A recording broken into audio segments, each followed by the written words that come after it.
Hello students, my name is Vipul Rathila. Welcome back to our YouTube channel Distance Learning. I hope अभी तक आप सभी ने channel को लाइक, शेयर और सब्सक्राइब कर लिया होगा। तो मूव ऑन करते हैं एक्सरसाइज 1.4 के सेकंड क्वेश्चन पे। ओके, सेकंड क्वेश्चन आपके पास है। अब आपके पास यहां पे कौन जो भी फ्रैक्शन आपने फर्स्ट क्वेश्चन में या रेशनल नंबर्स को टर्मिनेटिंग किया है उन्हें आपको वैल्यू फाइंड आउट करना है।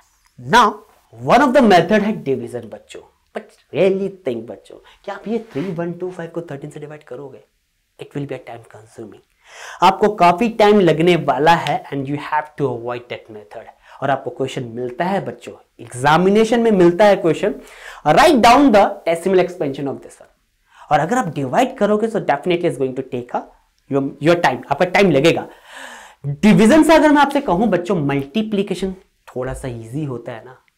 अगर मैं कहूं 13 को 8 से मल्टीप्लाई करना है और 13 को 8 से डिवाइड करना है तो आप कौन सा मेथड यूज करोगे, कौन सा मेथड चूज करोगे? I think all will be, और सब सारे बच्चे यहां पे जाएंगे 13 इंटू 8 पे इंस्टेड ऑफ 13 डिवाइडेड बाई 8। तो डिवीजन थोड़ा सबको कॉम्प्लिकेटेड लगता है। अब यहां पे टर्मिनेटिंग का एक और फंडामेंटल होता है बच्चों। मैं अगर आप लोगों से पूछूं class please give me the value of 15 divided by 7, आप लोग सॉल्व करोगे। Okay, definitely you are going to go for the solution कि सर 7 to 40 उसके बाद लगे रहोगे। But if I ask you find the value of 15 divided by 10, maximum बच्चों का आंसर आ जाएगा 1.5। Similarly if I ask you please give me the value of 32/9, you all will be going for the calculation. Okay, सबके सब divide करने लग जाओगे। 9 8s 9 4s 36 और 9 3s 27, 32 minus 27, and you are going to proceed with your calculation. But if I ask you find the value of 32/100, आप सबका answer होगा 0.32। Easy है ना? अभी इजी क्यों है बच्चों? क्योंकि डिनोमिनेटर में 10 रेज़ टू पावर प्रेजेंट है। तो इन क्वेश्चन को करने का भी की कंसेप्ट यही है। Okay, we are going to make a denominator in the form of 10 raised to the power x. Okay, जहां पे x आपका कोई भी पॉजिटिव इंटीजर होगा। प्लीज रिमेंबर है 10 raised to power में कन्वर्ट करना है। ओके, तो पहला क्वेश्चन है 13/3125। तो लास्ट क्लास में हमें पता चल चुका है इट्स 5 raised to power 5। 5 में मैं ऐसा क्या वैल्यू मल्टीप्लाई करूं बच्चों कि मुझे 10 मिल जाए? Of course it's 2 only. 2 ही वो वैल्यू है जो मैं 5 में मल्टीप्लाई करके 10 बना सकता हूं। Prime number, okay, 2 is the prime number. अगर मैं मल्टीप्लाई करूंगा 5 के साथ मुझे 10 मिल जाएगा।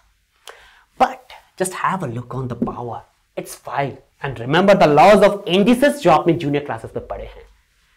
5 raised to power 5 into 2, I cannot write it as 10 बच्चों। मैं उसे 10 raised to power 5 नहीं लिख सकता।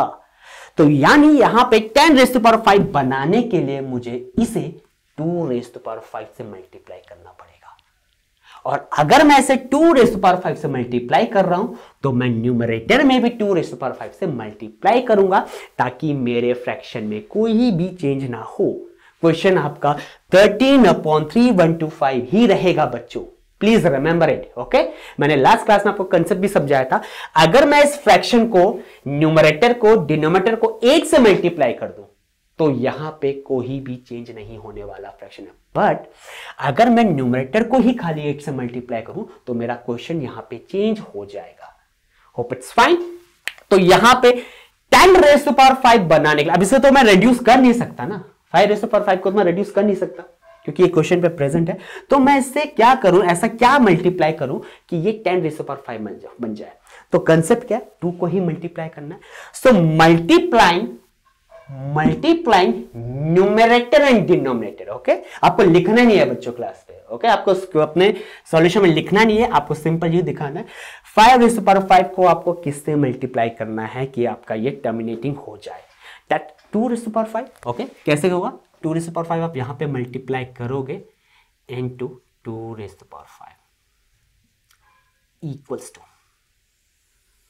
Okay, it's important, equals to 13 into 32 divided by, अब यहां पे देखो बच्चों 5 raised to power 5 into 2 raised to power 5 दोनों में आपके पास 5 आ गया है।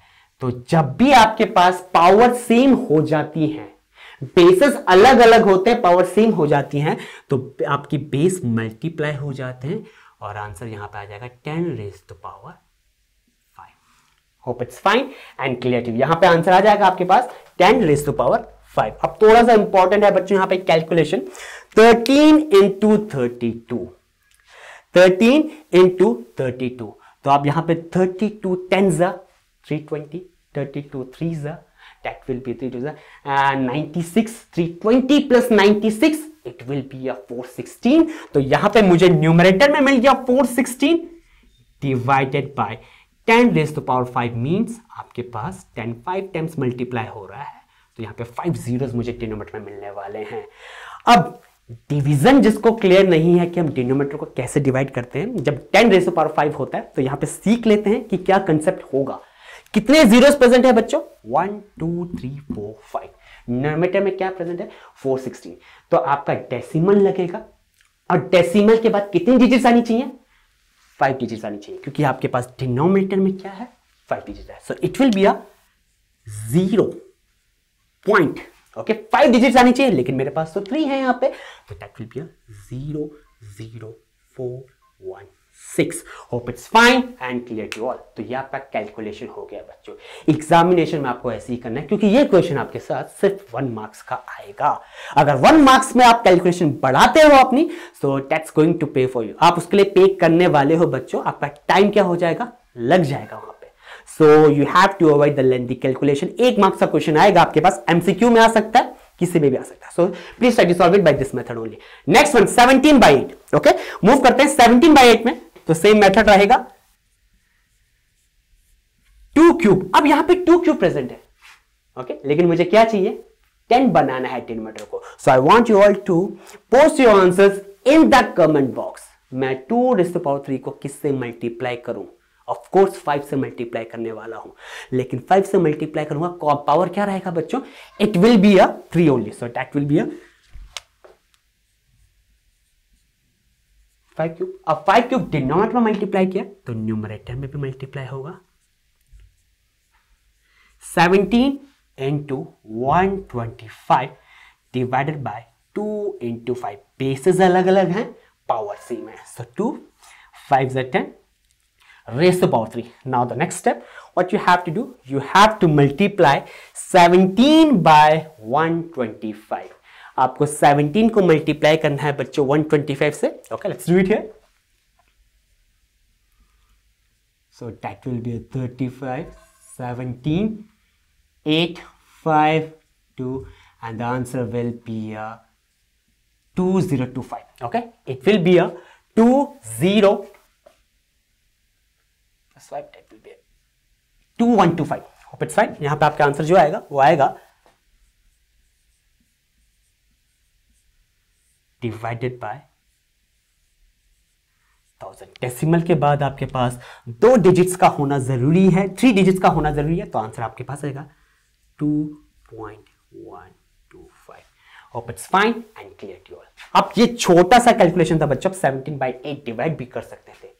8 2 16, आपके पास रिमाइंडर आता, दैट विल बी 1। ओके, और फिर आपके पास जो आता है 8 2 again, that will be 8 1 8 and then the answer will be 0.125। But आपको ये मेथड यूज क्यों करना है? क्योंकि ये क्वेश्चन आपको नहीं मिलने वाला बच्चों, आपको ऐसे टाइप के क्वेश्चन मिलने वाला है 15 divided by 1600, but you have to avoid this calculation. अब यहां पे मूव ऑन करते हैं 15 बाय 1600 में।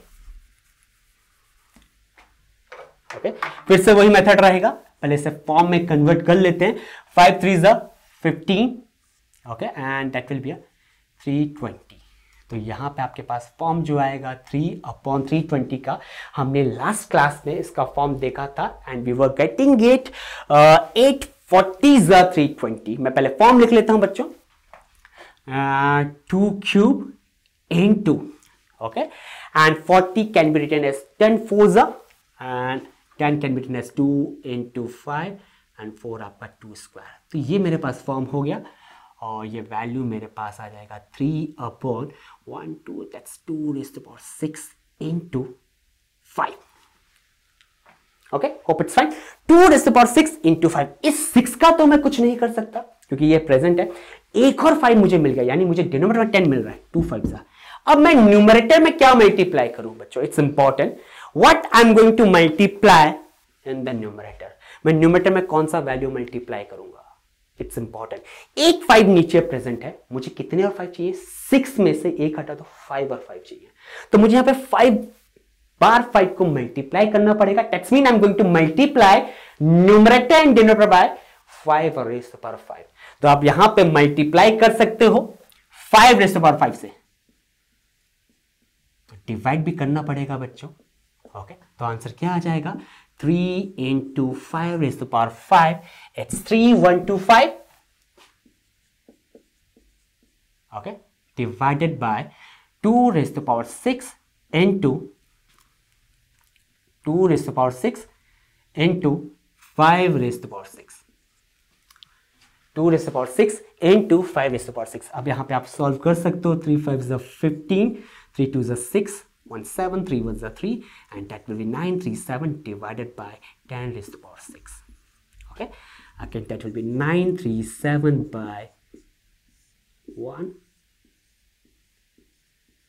6, that will be again 6 zeros, and that means decimal के बाद आपके पास 6 digits का होना जरूरी है। यहाँ पे 1 2 3 4 है, and the answer will be a 0.009375। Hope it's fine and clear to you. तो आपका मेथड यही होने वाला है बच्चों, आप ये नहीं करने वाले वा। ऑफ कोर्स आप देख सकते हो कितना लॉन्ग आंसर आ रहा है बच्चों। अगर ऐसा करोगे तो आप स्टक हो जाओगे, क्योंकि एक टर्मिनेटिंग है। ओके, नॉन टर्मिनेटिंग नहीं है कि एक पॉइंट पे आपको वही डिजिट मिलता रहेगा। So that's all for my side class. I hope आपको ये पूरा का पूरा कंसेप्ट इंटरेस्टिंग लगा होगा। और students, welcome to the question number 6 here. 2 cube 23 divided by 2 cube into 5 square. I hope आपको लास्ट मेथड क्लियर होंगे कि हम एक टर्मिनेटिंग डेसिमल एक्सपेंशन को सॉल्व कर रहे हैं। We are going to find the values of terminating decimal expansion का क्या वैल्यू आएगा। सारे के सारे टर्मिनेटिंग है। 23/2 क्यूब इंटू 5 स्क्वायर थोड़ा सा इंपॉर्टेंट है, हमें कन्वर्ट करना है डिनोमिनेटर को 10 के फॉर्म में। क्यूब प्रेजेंट है यहाँ पे, हाईएस्ट पावर क्या प्रेजेंट है, 3 प्रेजेंट है, 2 का पावर 3। दैट्स मीन 2 का पावर 3 तो यहीं पे रहेगा। 5 स्क्वायर है, यहाँ पे कुछ करना पड़ेगा, 5 को 3 बनाना पड़ेगा ताकि हम बेस को 10 बना सके। So we are going to multiply numerator and denominator by 5।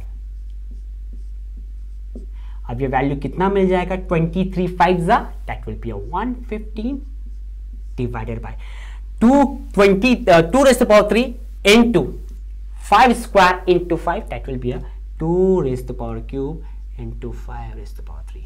आपके पास ये वैल्यू आएगा बच्चों 115 divided by 2 5s are 10। Why 2 5s are 10? Because basis अलग अलग हैं, पावर सेम है। तो जब ऐसा कंडीशन होता है तो आपके बेसिस मल्टीप्लाई हो जाते हैं, and it will be a 10 raised to power 3।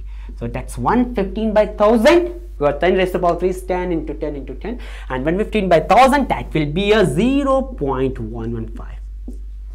Hope it's fine and clear to you. 35/50, again a simple question as 7 by 10, okay, and it will be a 0.7. Next on 6/15, मुझे लगता नहीं इसमें थोड़ा time लगना चाहिए आपको। 15 4s are 60, okay, 15 4s are 60, so you can simply write it as 0. Okay, so that's all from my side class. I hope आपको ये एक्सरसाइज के कंसेप्ट क्लियर हो गए होंगे। टर्मिनेटिंग आप कैसे फाइंड आउट करते हो, नॉन टर्मिनेटिंग आप कैसे फाइंड आउट कर सकते हो। Okay, so please share, like and subscribe our channel distance e learning. Good bye.